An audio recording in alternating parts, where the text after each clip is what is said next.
So here we are, last race of the year. Going into this deal, I was second in the overall points. And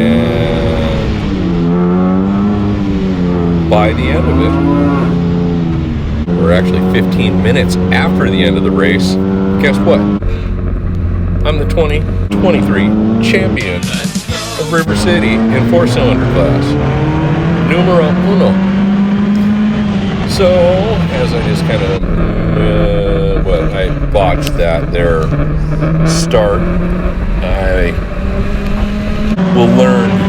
I'm learning every time I go out on the track. I'm learning, and I was on the gas, and then I kind of eased out of it, and then got back into it, which was stupid.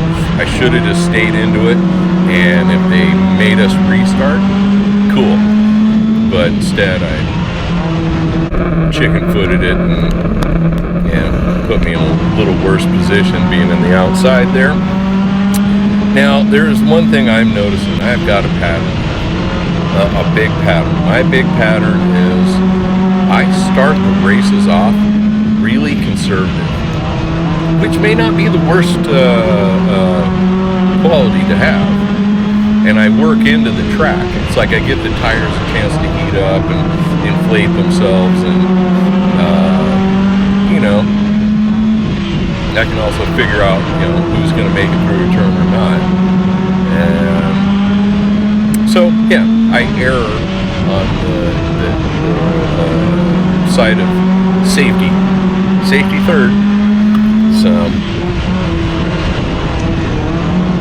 at any rate, that green and yellow card, that's Bob, and he's the points leader going into this race. And actually, he's already had 4 championship years preceding this, and it was looking like his 5th. And what happened is one of the racers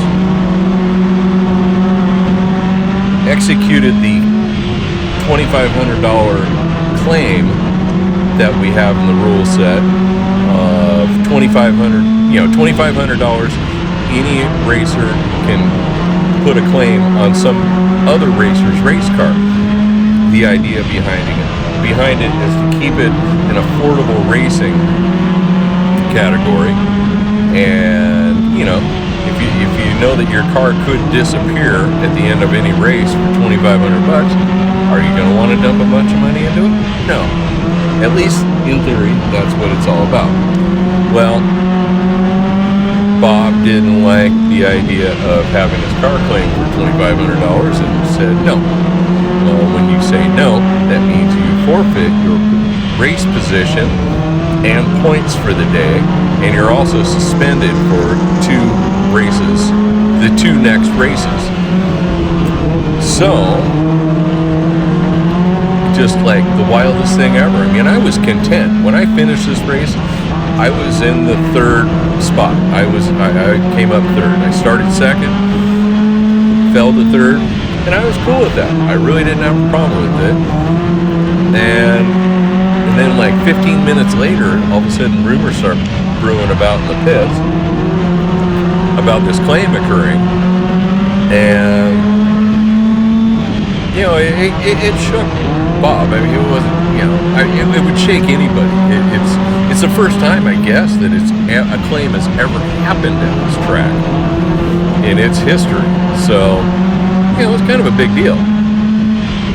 The sweet part about it is I came up on the winning end of that. So, rookie year, number 1 points leader, I can live with that. Come to find out, this car kind of has that tradition. I'm the 3rd guy to do that in this car. My sponsors and friends, TJ and Mike, who are brothers, both have done precisely the same. Coming up number 1 in overall points and rookie of the year in this little hot rod. And I notice as I get farther into this race, there's enough dirt on the lens there. I I start getting to the point where I'm damn near on the gas. Like I'm on the gas, not even a quarter of the way into the turn, and then holding it all the way out. I mean, I'm on the rev limiter, damn near exiting the turn, which is, I think we're getting there. I noticed the MyLapse times came up, and I had some pretty healthy elapsed times, 1590s, and I think that was that 1590s. I don't know if there was any 80s in there, but, and I'm also, you know, fairly consistent. It's like 1610, 1620, somewhere in there. If, you know, have that kind of consistency, I think I'm starting to figure it out, man. I am proud of my racing ability and technique. I personally see it. Everybody else, I think, sees it also. I've improved immensely in the year, and looking forward to next year.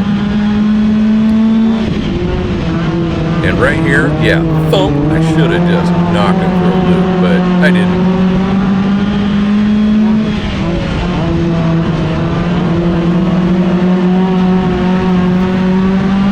So, where are we at here? Yeah, with the rain, it kind of made things interesting. I'm constantly having to wipe my visor off. It's getting kind of like a muddy water dripping down the front of it.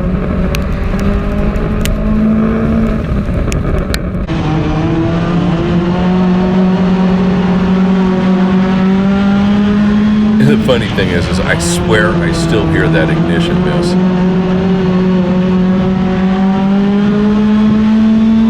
So here it is, last lap. I'm on him. And what's crazy is, check this out. Thump. And then I kind of pushed. Didn't sound like much there, but listen to this. Bam!